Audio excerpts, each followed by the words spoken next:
Hi friends, welcome to ఆద్య సాధ్విక. అందరూ ఎలా ఉన్నారు? బాగున్నారా? ఈరోజు మనం కథకు పట్టం అనే కథని తెలుసుకుందాం. కాకడ దేశాన్ని వెళ్ళే కృష్ణభూపతి పట్టపురాణి జ్యోత్స్నాదేవి. వీరిరువురు రాజ్యంలో ఉన్న అన్ని విద్యల్లో దాదాపు సమవిద్యులుగా ఉండేవారు. భానుదేశాధీశుడి ఏకైక కుమార్తె అయిన జ్యోత్స్నాదేవి అందచందాల్లోనూ గుణగణాల్లోనూ మేధస్సులోనూ సాటి లేనిది అని విన్న కృష్ణభూపతి ఆమెను ఏరి కోరి మరీ వివాహం చేసుకున్నాడు. పట్టపురాణిగా కాకడ దేశానికి వచ్చిన మొదటే జ్యోత్స్నాదేవి పరిపాలన విషయాల్లో కూడా భర్తకు చక్కని సలహాలు ఇస్తూ ఉండేది. భార్య ప్రోత్సాహంతో రాజు తరచుగా మారువేషంలో వెళ్ళి ప్రజలు మంచి చెడ్డలు కష్టసుఖాలు ప్రత్యక్షంగా తెలుసుకుంటూ ఉండేవాడు. ఒక్కొక్కసారి రాణి కూడా మారువేషం వేసుకుని ఆయన వెంట వెళ్ళేది. ఒకసారి కృష్ణభూపతి నడి వయసు పెద్ద మనిషిలాగా వేషం వేసుకుని నగర సంచారానికి బయలుదేరాడు. ఆయన నగరంలోని ఒక సత్రాన్ని సమీపిస్తుండగా దాని అరుగు మీద మధ్య వయస్సులైన భార్యాభర్తలిద్దరూ కూర్చుని మాట్లాడుకుంటూ కనిపించారు.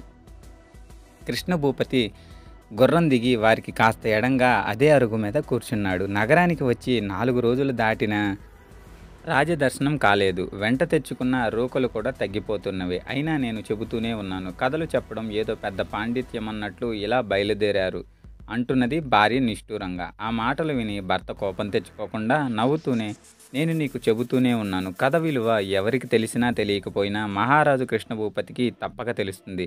చెప్పవలసిన విషయాన్ని చెప్పవలసిన రీతిలో కథగా మలిచి చెబితే అది అద్భుతమైన ఫలితాన్ని సాధిస్తుంది. అందుకు పంచతంత్ర కథలే తాత్కారం.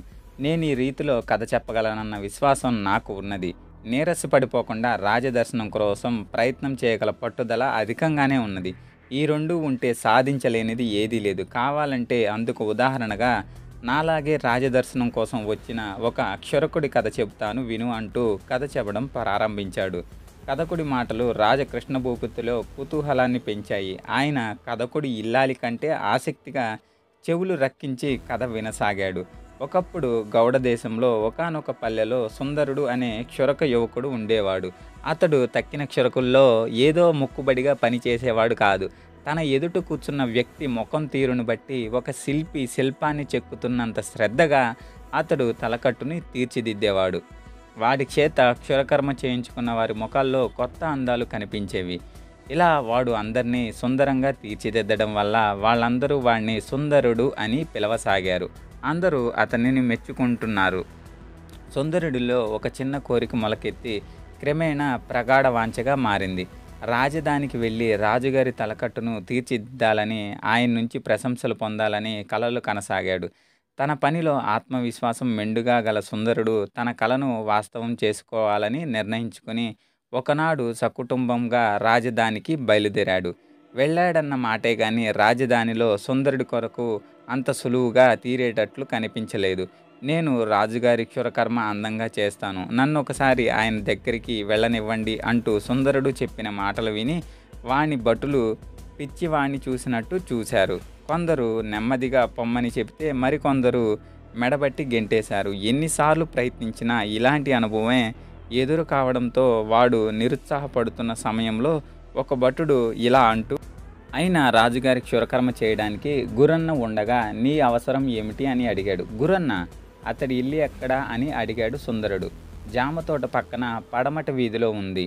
అతడు క్షురకర్మలో చాలా నిపుణుడు అన్నాడు భటుడు.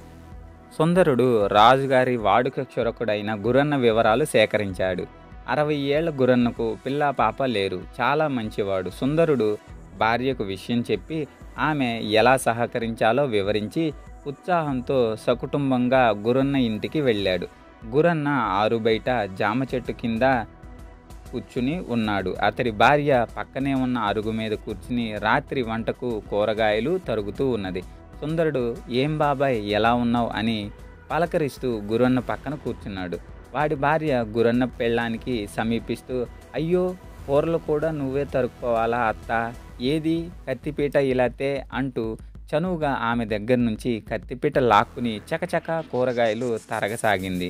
అనుకోని అతిథుల్లాగా వచ్చిన ఈ కొడుకు కోడలు ఎవరా అని గురన్న దంపతులు ఆశ్చర్యపోతుండగానే సుందరుడి 4 ఏళ్ల కొడుకు అక్కడున్న జామ చెట్టుకు వేలాడుతున్న కాయలను చూసి అతడికి జామకాయలు కావాలని ఏడవసాగాడు. అప్పుడు సుందరుడు ఉష్ అంటూ వస్తూనే అలా గొడవ చేయొద్దు, ఆ చెట్టు మనది కాదు అంటూ సుందరుడు కొడుకుని మందలించబోయాడు.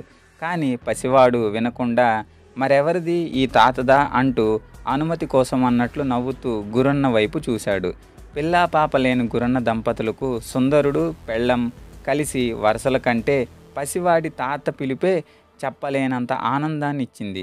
మరి కాసేపటికల్లా సుందరుడు మంచితనాన్ని, గురన్న వాడి భార్య మాట తీరు, పనితనం అతడి భార్యను ఎంతగానో ఆకట్టుకున్నవి. ఆ తరువాత సుందరుడి పని సానుకూలపడటం అంత కష్టం కాలేదు. గురన్న వారసుడిగా కొలువులో ప్రవేశించిన సుందరుడు వారం తిరగకుండా రాజును కూడా తన నైపుణ్యంతో ఆకట్టుకున్నాడు. సుందరుడు వాడి భార్య గురన్న దంపతులను కడదాకా కన్నబిడ్డల్లాగానే చూసుకుని 10 మంది చేత బేష్ అనిపించుకున్నారు. కథ పూర్తి చేసిన కథకుడు, చూసావా, చదువు సంధ్య లేని క్షురకుడే అయినప్పటికీ ఆత్మవిశ్వాసం పట్టుదల ఉన్న కారణంగా సుందరుడు పిన్న వయసులోనే వృద్ధిలోకి వచ్చాడు. కానీ నాకు ఆ రెండు ఉన్నాయని ముందే చెప్పాను కదా, అందువల్ల సుందరిలాగే నాకు దైవకృప తోడైతే రాజదర్శనం లభిస్తుంది అంటూ కృష్ణ భూపతి వైపు తిరిగి ఆయన్ను భార్యకు చూపుతూ, ఎక్కడో దాకానో ఎందుకు, ఇదిగో ఈయన కూడా నీతో పాటు నా కథ వినే ఉంటాడు. దేవుడి దయ ఉంటే ఈయనే మహారాజు గారికి నా గురించి చెప్పవచ్చు అన్నాడు. అప్పటిదాకా ఆసక్తిగా కథ విన్న కృష్ణభూపతి కథకుడికి ఆఖరి మాటలు వింటూనే అతడికి తన రాజన్న అనుమానం కలిగిందని గ్రహించాడు. వెంటనే తలపాగా తీసి పక్కన పెడుతూ, అంతేనా, దేవుడి దయ ఉంటే నేనే కృష్ణభూపతినై మీ కథకు పట్టం కట్టినా కట్టవచ్చు అంటూ మందహాసం చేశాడు. ఈ కథను బట్టి మనకు తెలిసిన నీతి ఏమిటంటే, విశ్వాసం పట్టుదల ఉంటే మనం దేనినైనా సాధించవచ్చు. ఈరోజు ఈ కథతో ముగించి రేపటికి మరొక కథతో కలుద్దాం. మీ సపోర్ట్ని నాకు లైక్, షేర్ అండ్ సబ్స్క్రైబ్తో తెలియజేయగలరు. వీడియో నచ్చినట్లయితే స్క్రీన్ మీద కనపడుతున్న QR కోడ్కి 2 రూపీస్ని డొనేట్ చేయగలరు. Thank you.